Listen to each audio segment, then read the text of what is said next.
E aí, começa agora o Comunicômio. Muitos perguntam o porquê de tanto alarde sobre a morte de Charles Manson, um homem cruel, mas considerado genial, que deixou sua marca no mundo. No programa de hoje você conhecerá mais sobre ele. Então, deixa o play rolando e vamos nessa. Considerado pela promotoria que acompanhou seu caso como o homem mais cruel e satânico que já caminhou sobre a face da Terra, o assassino Charles Manson, que cumpria prisão perpétua no estado da Califórnia, morreu aos 83 anos. Mas por que a morte dessa figura tão cruel é tão relevante? Bem, a morte dele em si não é. Na história de Manson, a própria história de Manson é que é relevante. Esse homem, por pior que seja essa constatação, foi e continuará sendo uma peça cultural americana. A própria maldade dele o tornou objeto de estudos que atraíram muita gente. Vamos conhecer agora a trajetória desse cara que marcou os Estados Unidos e escreveu seu nome com sangue na história.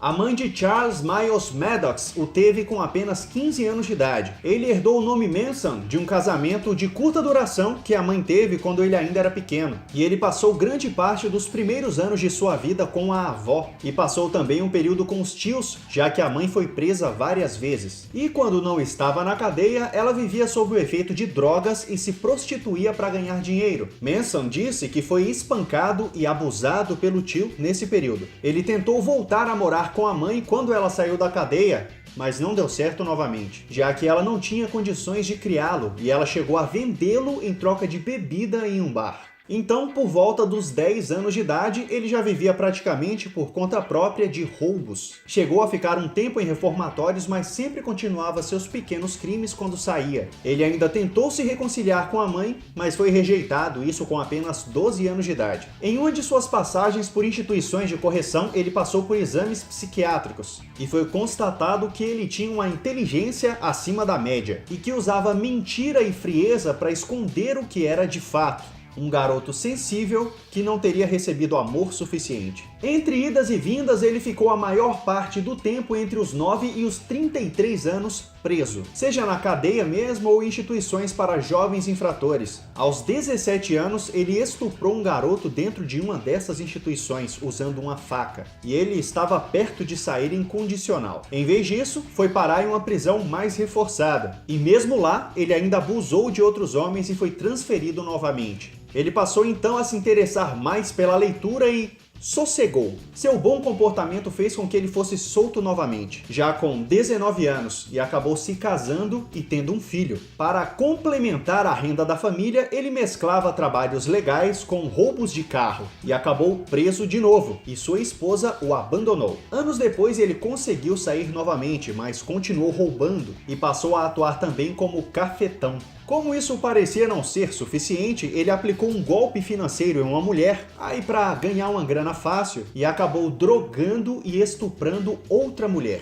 Então, com 26 anos, acabou preso novamente, dessa vez por muito tempo. Durante esses anos, o cara entrou de cabeça em estudos de conhecimentos pouco conhecidos na época, como o budismo e cientologia, mas também desenvolveu seu poder de manipulação. Com 32 anos, ele se recusou a sair da cadeia. Disse que já não sabia mais como viver lá fora, já que tinha passado mais da metade da vida preso. Em 1966, porém, ele saiu e começou a usar seus conhecimentos filosóficos para conseguir seguidores. Ele os reunia usando o discurso básico de todo guru sobre libertar a mente das amarras criadas pelo capitalismo e usava também, claro, muitas drogas, como LSD. Foi nesse período que foi criada a família Manson, que viria a realizar atrocidades que marcariam os Estados Unidos. Esse grupo era formado principalmente por garotas com problemas sociais e familiares. E Manson sabia que essas pessoas seriam mais suscetíveis à sua lavagem cerebral, e isso segundo os especialistas que avaliaram. A família Manson se aproximou do ocultismo e realizava rituais que envolviam sangue, sexo e drogas. Manson se tornou líder e guru dessas pessoas, que chegaram a compará-lo a Jesus Cristo, mas ele mesmo sempre negou essa alcunha. O grupo passou então a viver junto em um rancho e sobreviviam de roubos e restos que encontravam. Na cadeia, Charles Manson dedicou tempo a aprender a tocar violão e compôs músicas. Ele era obcecado pelos Beatles e afirmou que seria maior que eles um dia. Musicalmente, claro. Ele chegou a se aproximar do músico Dennis Wilson, da banda Beach Boys. Chegou a morar um ano na casa dele, que se interessou pela influência e ideias da família Manson. Mas ele acabou se afastando ao se sentir usado e manipulado por Manson. Desde quando estava preso, Charles Manson planejava lançar um disco e um filme, e buscava formas de realizar isso. Para ele, o estrelato era questão de tempo. Desde pequeno, ele foi avaliado como tendo necessidade de chamar a atenção, de ficar famoso, de estar à frente e no topo de tudo e de todos. E mesmo recebendo nãos constantes das gravadoras, ele insistia. Sozinho, desenvolveu 2 discos ainda na cadeia: Live The Love and Terror Cult, de 1971, e Live at San Quentin, de 1993. Um outro disco, que foi remixado por Henry Rollins, da banda Black Flag, teria sido lançado, mas o selo suspendeu o lançamento após ameaças. Os Beach Boys gravaram uma composição dele, Cease to Exist, que mudou o nome para Never Learn Not to Love. Manson também foi gravado por ninguém menos que Guns N' Roses. A música Look at Your Game Girl, que foi a primeira música do primeiro disco de Manson, está imortalizada no disco The Spaghetti Incident, de 1993. O cantor Marilyn Manson adotou esse nome da fusão de Marilyn Monroe e Charles Manson. Vários músicos e bandas gravaram músicas do cara, ou fizeram músicas baseadas na história dele, como Rob Zombie, Nine Inch Nails, Neil Young e Ozzy Osbourne. O guitarrista do System of a Down, Daron Malakian, lamentou a morte de Manson em suas redes sociais. Ele disse que o cara era um gênio e que sente muito que ele tenha morrido.